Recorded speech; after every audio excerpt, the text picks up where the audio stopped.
My name is Ethan, and if you're hearing this, don't ever stay at the Hollow Creek Inn. Whatever you do, just stay away. I've seen things there, felt things that can't be explained. It started a week ago. I was driving across the country for work when a storm forced me to stop for the night. I pulled off the highway and saw a dimly lit sign in the distance. Hollow Creek Inn Vacancy. The place looked like it hadn't been updated since the 70s. The paint on the walls was peeling and the neon vacancy sign flickered weakly, but I was exhausted and the storm was relentless. So I pulled into the empty lot and walked in. The lobby smelled like Milo, and the old woman behind the counter barely looked up as I checked in. Her voice was flat and cold when she said room 203, top of the stairs, end of the hall. She handed me a rusted key, her hand trembling slightly. Busy night, I joked, trying to break the tension. She didn't answer. The hallway leading to my room was dimly lit, the carpet damp under my shoes. Every step echoed as if the walls were alive, listening. I reached room 203 and unlocked the door, feeling a strange heaviness in my chest as I stepped inside. The room was as depressing as the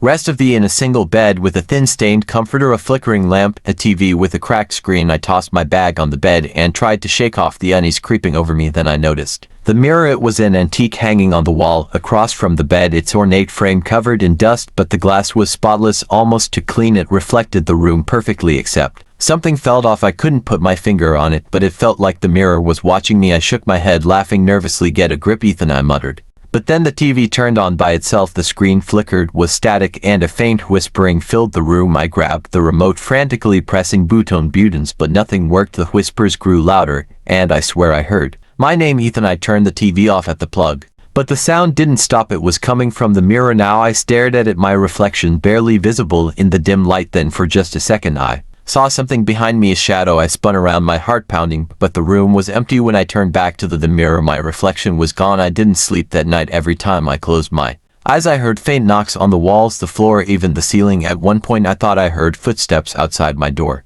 but when I checked, the hallway was empty. The next morning, I went downstairs to confront the woman at the front desk, but she wasn't there. Instead, there was a man, a janitor, maybe mopping the floor. Hey, I said, the woman who checked me in last night, where is she? He stopped mopping and looked at me like I'd grown a second head. What woman? I'm the only one who works here. My stomach dropped. No, there was an old woman here last night. She gave me the key to room 203. He frowned. Room 203, his voice lowered, almost a whisper. No one stays in that room anymore. What are you talking about? I'm staying there right now. His face went pale and he leaned in close. You need to leave right now. I went back to my room, packing my things as fast as I could.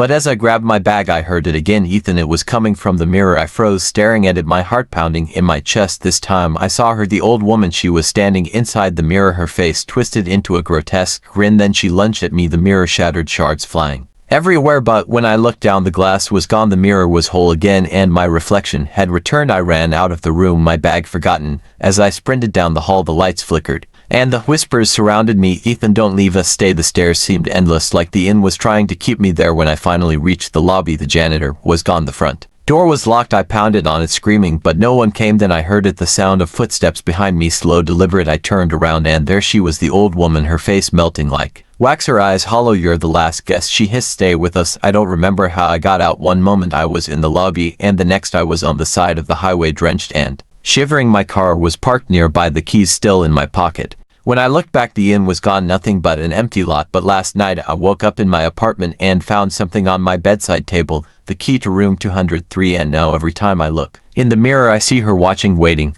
I don't know how much time I have left. If you ever see the Hollow Creek Inn, don't stop, keep driving. No matter how tired you are. It all started with an old house. My name is Jake, and a month ago I inherited my great uncle's house in Vermont. It was a massive, creaky Victorian with peeling wallpaper, a slanted roof, and windows that seemed to glare at you. Honestly, I wasn't too thrilled about it, but it was free and I needed a place to stay. After my divorce, the first day everything seemed fine, the kind of fine where you convince yourself the unsettling things you notice are normal, like the way the front door groaned louder than it should when I pushed it open, or how the air inside the house felt damp and heavy, almost alive. It wasn't until nightfall that I began to notice things. I had just settled into the master bedroom, a room that hadn't been touched in years. The bed was covered in a thick layer of dust, and the air smelled faintly of mildew. As I unpacked my things, I heard the first sound, a whisper. I froze. It was faint, almost indistinguishable from the wind. Jake. Hello, I called out, my voice echoing down the empty hallway. No answer. I shook it off. Old houses make noises, right? Settling foundations, drafts, that sort of thing. I locked the bedroom door and tried to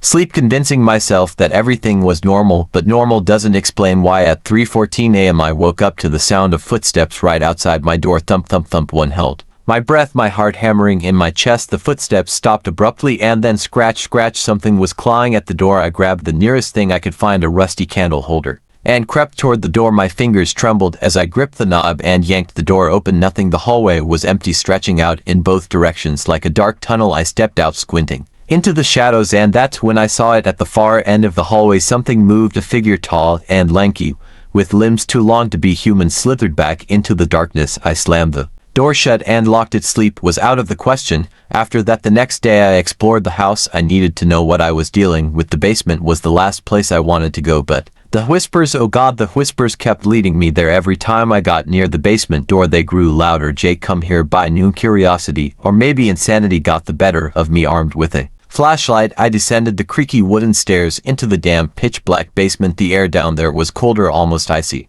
and it smelled like rotting wood and earth. My flashlight flickered, casting erratic beams of light. That's when I noticed the symbols scrawled across the walls, and what looked like dried blood were strange, intricate patterns, circles, triangles, and spirals that made my head ache just looking at them. And in the center of the basement there was a trapdoor. It was bolted shut with a heavy iron lock covered in rust. But the whispers were louder now, urgent, almost pleading. Jake, open it. I backed away, heart pounding, but as I turned to climb the stairs the basement door slammed shut above me with a deafening bang. Who's there? I shouted, spinning around, and then the trap was shook. It was subtle at first, just a faint rattle, but then it grew violent, as if something beneath it was trying to break free. The whispers turned into low guttural moans, and the symbols on the wall seemed to rise like living things. I bolted up the stairs, pounding on the basement door. Let me out. The door flung open on its own, and I stumbled into the hallway. My flashlight hit the floor, rolling in circles. That's when I saw it again, the figure from the hallway. It stood at the end of the corridor, motionless, its head cocked unnaturally to the side. This time I could see its face, or lack of one. It was just a smooth, featureless expanse of pale skin, and then it ran. I barely had time to react before it was on me, its long, bony fingers grasping at my throat. I swung the flashlight wildly, connecting with something solid, and the thing let out a horrible screech before vanishing into thin air.